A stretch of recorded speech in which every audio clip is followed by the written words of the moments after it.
Hi friends, അസ്സലാമു അലൈക്കും. ഇന്ന് നമുക്ക് ചോറിൻ്റെ കൂടെ കഴിക്കാൻ പറ്റിയ നല്ലൊരു സൂപ്പർ ടേസ്റ്റി ആയിട്ടുള്ള വഴുതനങ്ങ മെഴുക്ക് പുരട്ടി ആയാലോ? അപ്പോൾ നമുക്ക് വീഡിയോ ഒന്ന് കണ്ടു നോക്കാം.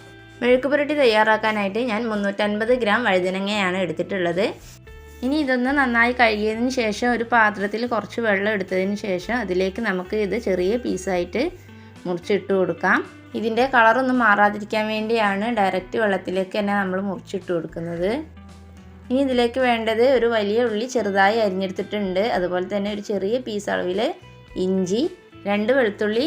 ഇനി ഇത് ചെറിയ വെളുത്തുള്ളി ആണെങ്കിൽ ഒരു 4-5 വെളുത്തുള്ളിയൊക്കെ എടുക്കാം കേട്ടോ.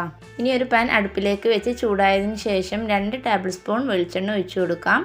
എണ്ണ ഒന്ന് ചൂടായതിന് ശേഷം 1/2 ടീസ്പൂൺ കടുക് ചേർത്ത് കൊടുക്കാം.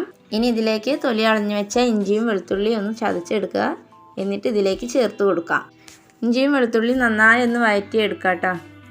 ഇതിൻ്റെ കളറൊന്ന് മാറി വരുമ്പോൾ ഇതിലേക്ക് അരിഞ്ഞു വെച്ച ഉള്ളി ചേർത്ത് കൊടുക്കാം. എല്ലാം കൂടി ഒന്ന് മിക്സ് ആക്കിയതിന് ശേഷം ഒരു 2 മിനിറ്റോളം നമുക്കിതൊന്ന് അടച്ചു വെച്ച് കൊടുക്കാം. ഉള്ളി കരിയാത്ത രീതിയിൽ തീയൊന്ന് കുറച്ച് വെച്ച് കൊടുക്കാം കേട്ടോ. എന്നിട്ട് വേണം നമ്മളിത് വഴറ്റിയെടുക്കാനായിട്ട്. അപ്പോൾ ഒരു 2 മിനിറ്റ് നേരത്തേക്ക് ഒന്ന് അടച്ചു വെച്ച് കൊടുക്കുക. അപ്പോഴേക്കും നന്നായിട്ട് ഉള്ളി വാടി വന്നിട്ടുണ്ടാവും.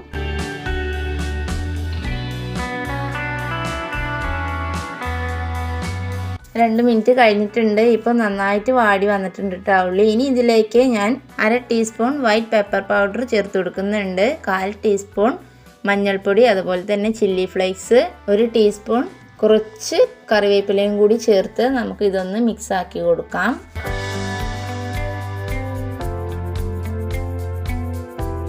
ഇനി നമ്മൾ അരിഞ്ഞു വെച്ച വഴുതനങ്ങ ഇതിലേക്ക് ചേർത്ത് കൊടുക്കാം. വെള്ളത്തിൽ നിന്ന് മാറ്റി വെക്കേണ്ട ആവശ്യമൊന്നുമില്ല കേട്ടോ. വെള്ളത്തിൽ നിന്ന് എടുത്തിട്ട് ഡയറക്റ്റ് നമ്മൾ ഇതിലേക്ക് ഇട്ട് കൊടുക്കുകയാണ് ചെയ്യുന്നത്. ഇനി എല്ലാം കൂടി ഒന്ന് നന്നായിട്ട് തന്നെ മിക്സ് ചെയ്ത് കൊടുക്കാം കേട്ടോ.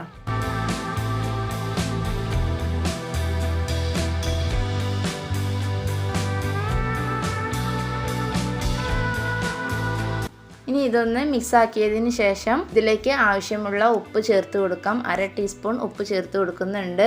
ശേഷം നമുക്കിനി 2 മിനിറ്റോളം ഇതൊന്ന് അടച്ച് വെച്ച് വേവിച്ചെടുക്കാം. തീ ഒന്ന് ലോ ഫ്ലെയിമിൽ വെച്ചിട്ട് വേണം കേട്ടോ ഇതൊന്ന് വേവിച്ചെടുക്കാനായിട്ട്. ഇനി ഇതിലേക്ക് വെള്ളമൊന്നും ചേർത്ത് കൊടുക്കേണ്ട ആവശ്യമില്ല കേട്ടോ.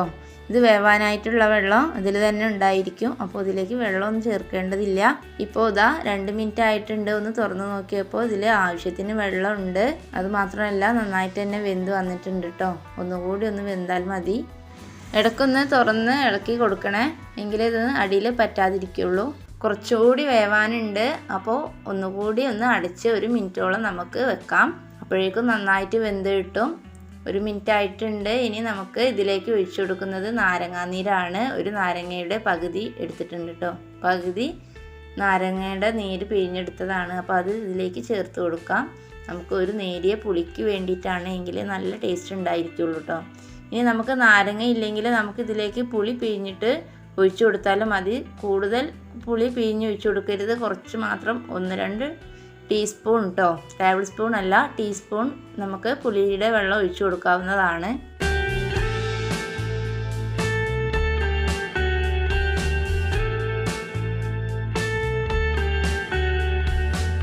അപ്പോൾ നമ്മുടെ മെഴുക്ക് പുരട്ടി ഇവിടെ റെഡിയായി കഴിഞ്ഞു.